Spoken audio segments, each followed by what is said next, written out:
Oke, baik Bapak Ibu, bertemu lagi dalam pembahasan TO UKPPWG Fisika bagian yang kedua, di mana dari bagian pertama sudah dibahas soal 1 sampai 15, maka selanjutnya di bagian kedua ini akan dibahas soal dari nomor 16 sampai 25. Baik, kita lanjut dari soal 16. Di sini dalam sebuah kegiatan pembelajaran getaran dan gelombang, Pak Tulus menyampaikan bahwa jika semakin banyak pegas yang disusun secara seri, maka konstanta pegas akan semakin kecil. Nah, artinya pegas menjadi lebih lentur. Terkait dengan informasi tersebut, capaian pembelajaran yang paling sesuai adalah, nah di situ Bapak Ibu bisa lihat ada berbagai pilihan. Apakah yang A ini peserta didik mampu menganalisis fenomena getaran dan gelombang dalam kehidupan sehari-hari untuk menyelesaikan masalah fisika yang relevan. Menganalisis fenomena getaran dan gelombang dalam kehidupan sehari-hari adalah lebih umum, Bapak Ibu, dan tidak secara langsung berhubungan dengan pegas, sehingga ini belum tepat. Kemudian yang B, peserta didik mampu menerapkan gejala getaran dan gelombang cahaya dan menyelesaikan masalah sehari-hari. Nah, siapa yang pembelajaran yang paling sesuai dengan pernyataan Pak Tulus tentang pegas yang disusun secara seri adalah yang berbicara tentang penerapan gejala getaran dan gelombang. Nah, dalam hal ini, pemahaman mengenai pegas dan bagaimana penyusunannya mempengaruhi karakternya berkaitan langsung dengan fenomena gelombang dan getaran. Jadi jawaban yang tepat ini yang B, Bapak Ibu. Kita lihat yang C lagi, mampu menggunakan konsep getaran gelombang untuk merekonstruksi peristiwa dalam kehidupan sehari-hari. Menggunakan konsep getaran dan gelombang untuk merekonstruksi peristiwa juga terlalu umum. Kemudian peserta didik mampu merumuskan persamaan matematika yang terkait dengan fenomena getaran dan gelombang. Ini merumuskan persamaan matematika lebih teknis, Bapak Ibu, dan tidak langsung terkait dengan pengertian lentur pegas. Yang E, mampu mengembangkan kemampuan berpikir kritis dalam menyelesaikan masalah terkait dengan konsep getaran dan gelombang. Mengembangkan kemampuan berpikir adalah tujuan yang baik sebenarnya Bapak Ibu, tetapi tidak secara langsung mencerminkan tentang pemahaman pegas itu sendiri. Sehingga jawaban yang paling tepat adalah yang B, Bapak Ibu. Kita lanjut soal nomor 17. Pak Doni seorang guru fisika di sekolah menengah atas menetapkan tujuan pembelajaran, yaitu peserta didik mampu dapat menemukan cara supaya mobil dapat melaju dengan kencang. Nah, Pak Doni menggunakan model problem based learning dan metode diskusi. Aktivitas apa yang direncanakan agar peserta didik dapat melakukan diskusi mencapai tujuan tersebut? Nah, kita lihat dari pilihan yang pertama, untuk mencapai tujuan pembelajaran yang berkaitan dengan mobil yang dapat melaju lebih kencang ini, tentunya menganimasikan pengurangan gaya gesek kinetik mobil dengan jalan raya adalah aktivitas yang paling relevan. Nah, ini Bapak Ibu, kenapa yang ini? Karena tentunya ini akan langsung mengajak siswa untuk mendiskusikan pengaruh antara gaya gesek terhadap kecepatan mobil. Jadi yang A ini yang paling tepat. Sementara kalau Bapak Ibu menampilkan video desain knalpot mobil dengan berbagai macam suara, video desain knalpot mobil itu lebih fokus pada suaranya daripada kecepatannya. Video perjalanan berbagai jenis mobil di jalan bebas hambatan. Video perjalanan mobil tidak secara langsung berkaitan dengan cara meningkatkan kecepatan. Kemudian yang D, merekayasa ruang silinder mesin mobil untuk meningkatkan tenaga pacu mobil. Merekayasa ruang silinder mesin mobil ini adalah langkah teknis Bapak Ibu yang mungkin tidak langsung menjadi fokus diskusi. Kemudian yang E, membuat rancangan aerodinamis pada mobil yang memudahkan mobil melaju. Membuat rancangan aerodinamis juga baik sebenarnya, tetapi lebih berkaitan dengan desain daripada diskusi awal tentang kecepatan. Maka yang paling tepat Bapak Ibu adalah yang A, yaitu menganimasikan pengurangan gaya gesek kinetik mobil dengan jalan raya. Kita lanjut soal nomor 18, ini juga soal benar salah Bapak Ibu, di mana di sini kita memilih soal pernyataan yang benar. Seorang guru fisika menetapkan tujuan pembelajaran, yaitu peserta didik dapat mengkategorikan faktor yang mempengaruhi energi potensial dalam kehidupan sehari-hari. Guru menetapkan model yang digunakan adalah problem based learning atau PBL. Langkah dapat dilakukan oleh guru agar sesuai dengan sintak PBL pertama yang paling tepat untuk menggambarkan fenomena energi potensial adalah klik pilihan benar atau salah untuk setiap pernyataan yang sesuai. Dan kita lihat untuk menggunakan sintak PBL, langkah pertama adalah menggambarkan fenomena yang berkaitan dengan energi potensial itu sendiri. Dengan apa Bapak Ibu? Yaitu yang pertama menampilkan video pemain bola basket melakukan bounce pass. Nah, ini jelas benar Bapak Ibu, di mana Ini menunjukkan penggunaan energi potensial di dalam gerakan. Kemudian yang kedua, menampilkan foto air terjun. Menampilkan foto air terjun tidak cukup interaktif, Bapak Ibu, untuk menunjukkan sebuah fenomena. Karena sebuah gambar saja atau foto. Kemudian video buah apel jatuh bebas dari pohonnya. Video buah apel jatuh bebas membantu menggambarkan energi potensial secara langsung. Maka jelas benar. Kemudian menampilkan foto buah apel jatuh bebas dari pohonnya. Cuma foto buah apel jatuh itu tidak memberikan dinamika yang diperlukan untuk pemahaman. Maka yang penting ini Bapak Ibu adalah video pemain bola, video buah apel jatuh, dan video air terjun. Artinya menunjukkan energi potensial secara visual dan dinamis. Sehingga pernyataan yang benar adalah yang berbentuk video Bapak Ibu. Sehingga BS, BSB. Untuk soal nomor 18. Soal nomor 19. Guru fisika merancang pembelajaran agar peserta didik dapat menggambarkan konsep kelentingan pada tumbukan antar kedua benda. Nah, dalam modul ajar tertulis menggunakan model PJBL atau Project Based Learning. Di awal pembelajaran, guru memberikan video fenomena dua buah kelereng yang saling bertumbukan. Kemudian guru meminta peserta didik untuk menggambarkan konsep kelentingan tumbukan tersebut. Media yang perlu disediakan oleh guru dalam mengorganisasikan konsep kelentingan sesuai tujuan pembelajaran tersebut adalah, nah Bapak Ibu, kita lihat yang mana pernyataan yang benar. Kita lihat dari yang A, simulasi tumbukan dari internet. Nah, sebenarnya simulasi tumbukan dari internet ini, tumbukan dengan software simulasi dari internet ini, mungkin saja berguna, tetapi tidak seinteraktif percobaan secara fisik. Maka yang perlu kita siapkan medianya adalah kelereng, balok kayu, papan lintasan, tali, dan statif, Bapak Ibu, yang B. Di mana untuk menggambarkan konsep kelentingan pada tumbukan antar dua benda ini, tentunya menyediakan kelereng, balok kayu, papan lintasan, tali, dan statif ini adalah pilihan yang paling tepat, Bapak Ibu. Karena media ini memungkinkan siswa untuk melakukan eksperimen secara langsung yang akan membantu pemahaman mereka tentang kelentingan. Kemudian yang C, set eksperimen momentum impuls dengan media sederhana. Dan ini set eksperimen momentum impuls juga baik sebenarnya, tetapi tidak fokus pada kelentingan. Begitu juga buku gambar dan alat tulis. Buku gambar, pensil, penghapus, pewarna gambar ini tidaklah sesuai untuk eksplorasi konsep fisika secara praktis. Kemudian yang E, video tabrakan antar mobil dan tabrakan mobil dengan tembok. Nah, ini tabrakan mobil bisa memberikan gambaran sebenarnya kalau sebuah video, tetapi tidak memungkinkan siswa untuk bereksperimen secara langsung. Jadi yang jawaban yang paling tepat adalah yang B, Bapak Ibu. Kemudian soal nomor 20, seorang guru fisika SMA merencanakan pembelajaran terkait konten materi Viva Venturi. Perencanaan pembelajaran dibuat mengarah agar konten materi sesuai dengan tahap perkembangan kognitif peserta didik berdasarkan teori Piaget. Strategi yang dilakukan untuk pembelajaran materi Viva Venturi dengan cara menyajikan tentunya adalah, kita lihat dari yang A, persamaan dan latihan soal. Ini lebih cocok untuk pemahaman yang lebih mendalam setelah konsep diperkenalkan. Maka yang pertama yang kita kenalkan adalah fenomena dan pemaknaan itu sendiri. Kenapa? Menyajikan fenomena dan pemaknaan adalah strategi yang tepat untuk pembelajaran Viva Venturi yang sesuai dengan tahap perkembangan kognitif peserta didik. Karena berdasarkan teori Piaget itu sendiri.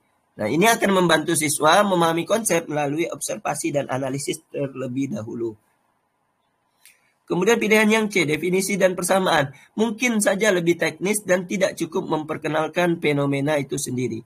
Kemudian yang D, jenis dan pernyataan. Ini tidaklah cukup untuk memberi konteks dalam pembelajaran. Begitu juga persamaan dan penurunan juga lebih cocok untuk tahap yang lebih lanjut setelah pemahaman dasar itu terbentuk, Bapak Ibu. Sehingga yang paling penting adalah fenomena dan pemaknaan itu sendiri. Kita lanjut soal nomor 21, Bapak Ibu. Di mana di sini ada guru fisika yang merancang pembelajaran materi listrik arus searah. Rancangan disesuaikan dengan hasil asesmen diagnostik bahwa peserta didik memiliki karakteristik berpikir ilmiah yang berkategori tinggi. Untuk mengajarkan konsep aliran arus elektron secara kontekstual, strategi yang paling tepat adalah, nah kalau Bapak Ibu yang A mensimulasikan dengan software, bisa jadi ini efektif Bapak Ibu, tetapi tidak selalu memberikan pengalaman langsung yang secara konkret. Sementara untuk mengajarkan ini, maka mendemonstrasikan alat peraga berupa tabung yang diisi kelereng ini adalah yang paling tepat Bapak Ibu. Jadi yang paling sesuai untuk soal yang nomor 21 adalah yang B. Di mana mendemonstrasikan alat peraga berupa tabung yang diisi kelereng itu adalah cara yang paling tepat untuk menjelaskan konsep aliran arus elektron secara kontekstual. Karena kelereng dapat digunakan untuk menggambarkan aliran partikel seperti elektron dengan cara yang visual dan mudah dipahami oleh siswa. Kemudian yang C, mendemonstrasikan dengan alat peraga berupa baterai, kabel jumper, dan lampu LED. Lampu menggunakan barang-barang tersebut juga sebenarnya baik, tetapi tidak sevisual dan sejelas menggunakan kelereng di dalam tabung, Bapak Ibu. Kemudian menggambarkan di papan tulis aliran arus elektron untuk memudahkan pemahaman. Menggambarkan di papan tulis membantu sebenarnya, tetapi kurang interaktif dan tidak memberikan konteks secara fisik. Dan terakhir, mendemonstrasikan dengan pergerakan ikan salmon ketika akan bertelur juga tidak relevan dengan aliran arus elektron, Bapak Ibu. Sehingga jawabannya yang paling tepat adalah yang B. Kemudian soal nomor 22, di mana di sini ketika Anda sedang melaksanakan pembelajaran praktikum kemagnetan dengan peralatan jarum pentul, magnet batang, dan kompas, Anda meminta peserta didik secara berkelompok untuk menggosok ujung jarum pentul dengan ujung magnet batang yang berwarna hitam. Kemudian ketika peserta didik mendekatkan ujung jarum pentul dengan kompas, maka jarum kompas menunjukkan arah selatan. Nah, proses selanjutnya adalah peserta didik saling berdiskusi dan mengemukakan pendapat. Dalam berdiskusi tersebut, terdapat interaksi sosial antar peserta didik dalam menemukan konsep yang sesuai. Maka strategi yang digunakan tersebut sesuai prinsip benar salah. Nah, Bapak Ibu, di sini pilihannya benar atau salah. Nah, jelas dalam diskusi antar peserta didik, interaksi sosial yang terjadi itu mencerminkan beberapa aspek dari keterampilan sosial. Maka self-awareness dan self-management ini lebih fokus pada kesadaran diri dan pengelolaan diri secara individu, bukan interaksi sosial. Sehingga yang pilihan pertama dan kedua ini salah. Kemudian responsible decision making. Nah, ini menunjukkan kemampuan membuat keputusan yang baik dalam diskusi kelompok. Maka jelas benar. Kemudian social awareness juga mencakup pemahaman dan pengertian terhadap keadaan sosial di sekitar yang relevan dalam diskusi. Begitu juga pernyataan yang terakhir, Bapak Ibu, juga benar, relationship skill, di mana merujuk pada kemampuan membangun dan memelihara hubungan baik dalam kelompok. Sehingga pernyataan ini yang benar adalah 345 atau SSBBB. Kita lanjut soal nomor 23, Bapak Ibu, di mana guru fisika sedang membelajarkan materi fluida statis. Ketika melakukan asesmen diagnostik non-kognitif, diketahui bahwa sebagian besar peserta didik berasal dari daerah pedesaan. Model pembelajaran yang digunakan adalah problem-based learning. Maka fenomena yang dapat ditampilkan adalah, Bapak Ibu, kita lihat yang A, di situ video perjalanan kapal selam lebih fokus pada situasi yang jauh dari kehidupan sehari-hari mereka, sehingga ini belum tepat.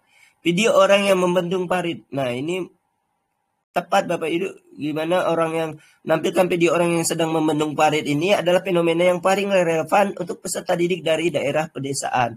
Karena ini dapat menarik minat mereka berkaitan langsung dengan pengalaman sehari-hari dan konteks lokal. Maka jawaban yang tepat adalah yang B. Kemudian yang C, video mesin hidrolik di tempat pencucian mobil. Ini mungkin kurang relevan untuk konteks pedesaan. Begitu juga video montir menaikkan roda mobil dengan dongkrak hidrolik. Ini juga lebih teknis dan tidak langsung berkaitan dengan pengalaman mereka di pedesaan. Video pasien yang sedang diinfus di rumah sakit juga tidak relevan dengan fenomena fluida statis, kemudian juga di pedesaan tidak cocok, Bapak Ibu. Sehingga yang paling tepat adalah video orang yang membendung parit. Soal nomor 24 yaitu tentang Pak Alan. Di mana di sini Pak Alan, seorang guru fisika, telah melakukan analisis kebutuhan peserta didik di suatu SMA yang menghasilkan bahwa peserta didik suka melihat video dari konten kreator yang sedang viral. Pak Alan akan membelajarkan materi matahari sebagai sumber energi terbarukan. Pak Alan khawatir jika materi yang disampaikan tidak menarik minat peserta didik. Berikut ini upaya yang tepat untuk dilakukan Pak Alan adalah, nah, kalau Pak Alan menganalisis proses perubahan cahaya matahari di energi listrik, sebenarnya ini adalah penting, tetapi lebih teoritis dan kurang menarik siswa tanpa visualisasi. Begitu juga mendemonstrasikan bagian-bagian dari solar cell. Mendemonstrasikan bagian-bagian solar cell ini tidaklah cukup menarik untuk mempertahankan perhatian siswa. Merancang prototipe solar cell juga lebih teknis dan mungkin kurang menarik bagi siswa pada awalnya. Karena di sini mereka lebih suka melihat video dari konten kreator yang sedang viral, maka yang paling tepat adalah praktikum pembiasan cahaya matahari, Bapak Ibu. Di mana praktikum pembiasan cahaya matahari ini adalah upaya yang tepat untuk menarik minat peserta didik, terutama jika Pak Alan menyadari bahwa siswa suka menonton video konten kreator. Nah, jadi praktikum ini memungkinkan siswa untuk melihat langsung fenomena yang menarik dan interaktif. Kemudian yang terakhir menayangkan video proses perubahan cahaya menjadi foton. Juga menjadi foton ini menayangkan video proses perubahan cahaya menjadi foton juga baik sebenarnya, tetapi praktikum lebih memberikan pengalaman secara langsung, Bapak Ibu. Sehingga jawabannya adalah yang D. Sampailah kita di soal terakhir di bagian kedua ini, Bapak Ibu, soal benar salah di soal nomor 25, di mana di sini kita disuruh memilih pernyataan tersebut benar atau salah. Pada pembelajaran fisika materi kinematika satu dimensi, Pak Topo berusaha memilih strategi pembelajaran yang tepat untuk menaikkan motivasi belajar siswanya. Seperti yang diketahui, terdapat dua jenis motivasi, yaitu intrinsik dan ekstrinsik. Klik pilihan benar atau salah untuk setiap pernyataan yang mewakili pilihan strategi belajar oleh Pak Topo yang sesuai dengan jenis motivasi dan materi kinematika satu dimensi. Yang pertama, Pak Topo memberikan hadiah pada kelompok yang paling dekat dengan nilai teoritis pada percobaan jatuh bebas. Nah, ini benar Bapak Ibu, memberikan hadiah pada kelompok yang paling dekat dengan nilai teoritis adalah motivasi ekstrinsik. Nah, jadi ini motivasi secara luar. Kemudian memberikan punishment pada kelompok yang gagal dalam menentukan hubungan kecepatan dan percepatan. Ini masih keliru Bapak Ibu, atau masih salah, di mana memberikan punishment pada kelompok yang gagal bisa menurunkan motivasi dan tidak mendukung pembelajaran. Kemudian memilih media interaktif. Memilih media interaktif saat mengajarkan hubungan kecepatan dan percepatan. Ini jelas cara yang efektif untuk meningkatkan motivasi secara intrinsik. Pak Topo melakukan remedial bagi siswa atau kelompok yang gagal dalam percobaan gerak jatuh bebas. Ini masih keliru Bapak Ibu atau tidak tepat, di mana melakukan remedial bagi siswa yang gagal ini akan menurunkan cara pembelajaran, karena ini yang diminta adalah meningkatkan motivasi secara intrinsik dan ekstrinsik. Kemudian memberikan pujian pada siswa yang berhasil, ini membuat grafik hubungan perpindahan waktu, tentunya akan menguatkan motivasi dan memberikan pengakuan positif terhadap usaha mereka. Jadi ini juga benar. Jadi yang meningkatkan naikkan motivasi belajar siswa adalah pernyataan yang pertama, ketiga, dan kelima Bapak Ibu. Oke, baik Bapak Ibu, seperti itu pembahasan soal TU KPPG Fisika bagian yang kedua. Silakan simak bagian yang pertama dan nantikan bagian yang ketiga pada deskripsi video ini. Terima kasih Bapak Ibu. Wassalamualaikum warahmatullahi wabarakatuh.